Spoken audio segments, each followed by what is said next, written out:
सर्वसामान्यांच्या हक्काचा आवाज जागर जनस्थान। धुळे शहरातील 5 कंदील परिसरामध्ये आज सायंकाळच्या सुमारास शहर वाहतूक शाखेचे पोलीस कर्मचारी सतीश फुलपगारे, दीपक सैंदाणे हे पेट्रोलिंग करीत असताना त्यांनी त्यांची पोलीस गाडी रस्त्याच्या बाजूला उभी होती।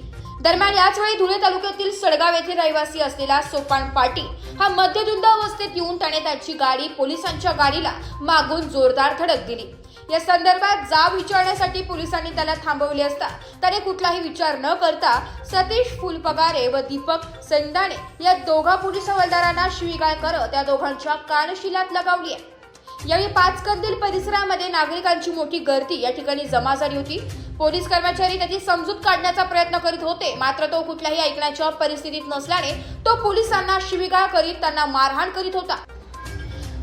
दरम्यान त्याला घेऊन जाण्यात आले। यावेळेस त्यांनी पोलीस अधीक्षक कार्यालयाच्या आवारात असलेल्या काचेची तोडफोड करत मोठा राडा घातला असून त्याच्या विरोधात आता पुढील पोलीस कारवाई करीत असल्याची माहिती पोलिसांनी यावेळी दिली आहे।